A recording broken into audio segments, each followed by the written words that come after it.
jëmm ji de bu fekkoon ne que dégg naa wolof bu baax a baax kon yaakaar naa ne que su ma waxee li ma xam ci moom def témoignage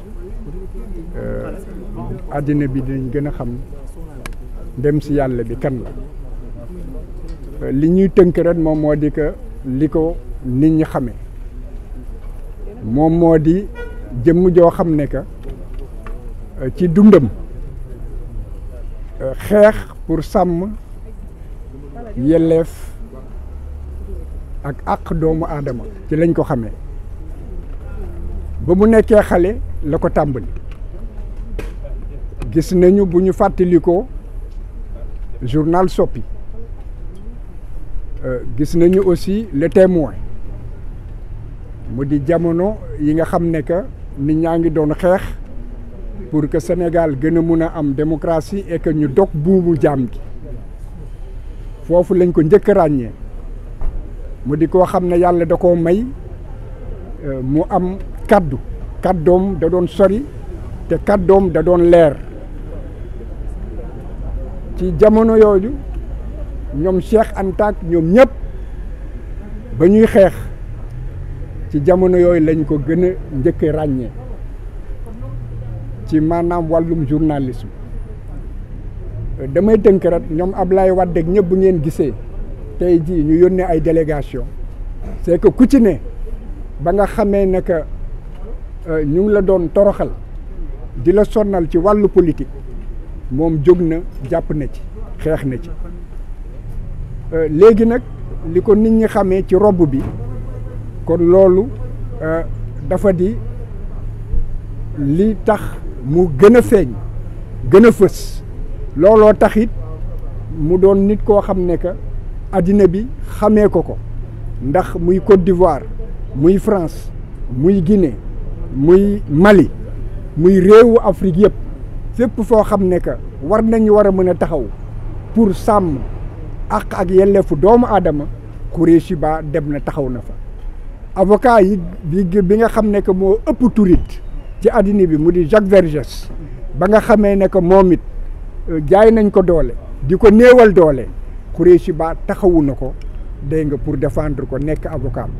kon kooku dafa di nit koo xam ne tey Afrique yëpp ñoom ñoo ñàkk mun nañ wax àddina bi yëpp ñoom ñoo ñàkk ku mel ni Laurent Gbagbo moom ci boppam toog na ba nga xamee ne que jël na nguur gi seede ci moom seede boo xam ne wane na ne que avocat bu am xam-xam la wane na am na avocat boo xam ne que li muy wax xam na ko làmmiñ bi yàlla may na ko làmmiñ boo xam ne que dafa barkeel te it am na maanaam njàmbaar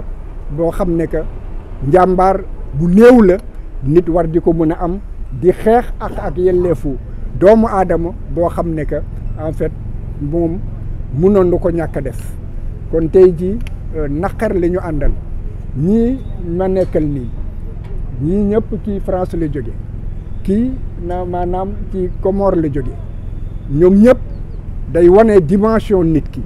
moo di ñu war a xam ñun lu ñu ñàkk ak loo xam ne tey ji naqar bi du ñun ret la te bu ñuy jàll ñëpp la ñu war a jàll léegi ñu may ñaan sunu borom bi mu xare ko ajana mu leeral bàmmeelam yaatal bàmmeelam di ñaanit yàlla may xolu muñ njabootam wasalaam. Nuit à la mort pour l'accompagner à sa dernière demeure témoigne de la dimension de l'homme. C'était une personne qui était inconnue de ce pays.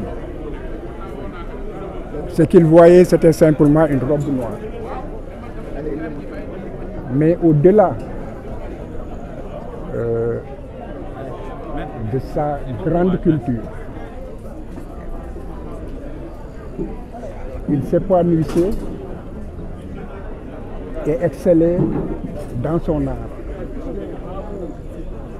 La plaidoirie, qu'elle soit écrite ou qu'elle soit orale. Il avait une culture immense. Il était aussi d'une très grande piété. ce que tout le monde peut constater, c'est que c'était aussi un homme effacé. C'était une modestie, mais cela caractérisait aussi sa dimension spirituelle. Et ça, Qureshi, c'est quelqu'un qui a mené des combats très jeunes. À travers les témoignages menés par écrit avec le jeune frère Branco, vous avez pu voir qu'il a participé de tous les combats. Un pays, c'est en fait toute une histoire. Et notre histoire, l'histoire à laquelle nous participons tous, c'est d'après l'indépendance. Et depuis, nous avons eu plusieurs cycles, traversé plusieurs tournants, avec des contextes différents, des luttes multiformes, des résultats et des victoires grignotées. Mais en tout état de cause, c'est dire qu'il n'y a jamais eu de changement ou d'alternance sans qu'il y ait l'empreinte de Qureshi Ba. C'est quelqu'un qui a pris des risques. Et tout à l'heure, ceux qui sont plus jeunes ont compris qu'au prix de sa vie et de sa liberté, il a eu dans la confrontation, dans l'adversité, mais pour la vérité, combattu pour l'amélioration de la démocratie, pour les libertés publiques et individuelles, pour la dignité de l'homme et pour la sûreté et la sécurité de tout un chacun. Donc, c'est un idéal de vie qu'il a rempli pleinement.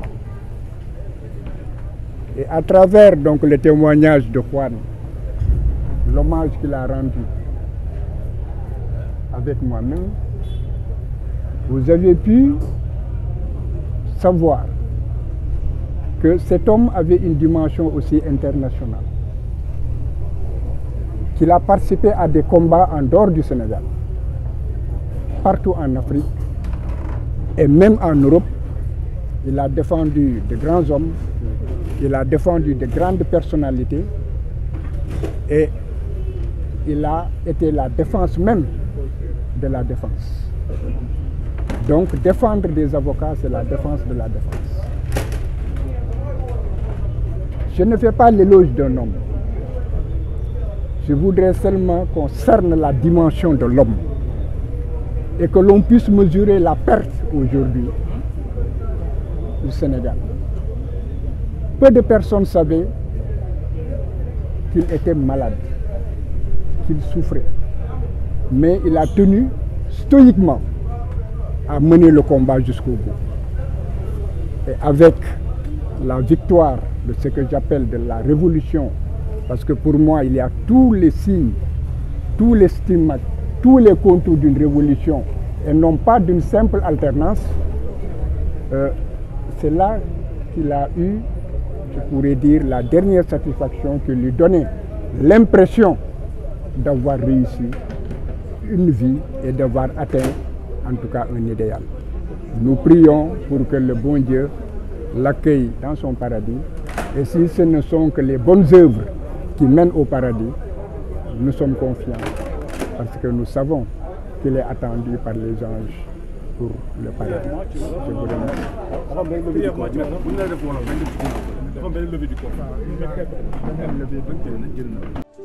góor kattan bi ngeen doon laaj ñëwaat na di garab goo xamante ni dafay faj néew kattan di faj impuissance sexuelle la di faj li nga xamante ni maanaam góor guy gaaw a daanu di faj li nga xamante ni moom mooy faiblesse sexuelle di garab goo xamante ni ay gàncax lañ ko defaree mu nekk lu wóor 100% naturel la amul benn effet secondaire góor kattan daal ñëwati na nekk loo xamante ni nag traitement la loo xamante ni da lay faj ba nga wér góor kattan waaye nag am na benn sachet bu ndaw a ndaw boo xamante ni spécial boobu la ñuy woowee buuru kër ñi naan soo dawul duma daw boobu moom dafa garaaw dafa mucc ayib boobu moom ñi ko jël xam nañ ko bu baax a baax a baax yaakaar naa kenn dootu ko présenté góor kattan daal la képp ku si bëgg rek na nga woote sur 78 018 17 94 78 018 17 94. waaye nee nañ nag yemuñu foofu dee hémorroïde nag ak li nga xamante ni mooy ndoxam siti nag dañ koy faj ba mu wéer traitement lay doon ñu faj ko ba mu wéer